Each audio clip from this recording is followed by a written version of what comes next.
Some of the biggest challenges that we see with IT leaders today is really the breadth that they have to cover. So an attack can come from many different angles and can be done in very many different ways. And so they only have to get it right once, as we know. Ideally, they just do one thing they're in. It doesn't quite work that way. It's a lot more complicated. And so the defenses against these attacks become more complicated. You have to have layers of protection.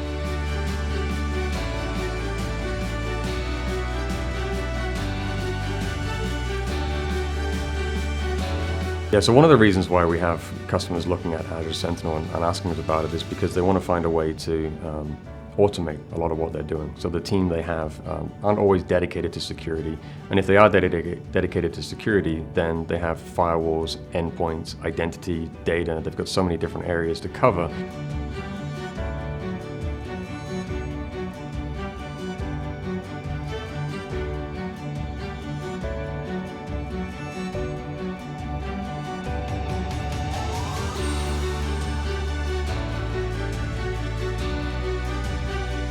So Azure Sentinel, Insight's been involved with Azure Sentinel since Microsoft came up with the idea. So they told us about it very early on, trusted us with the information before it went public.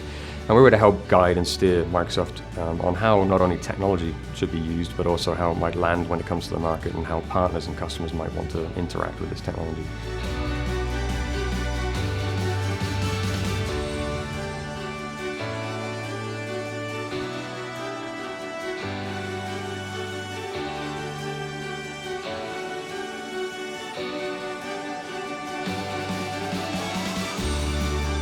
So one of the reasons why customers look to Insight to manage Azure Sentinel for them is because they're already overwhelmed with the amount of technologies they have to manage.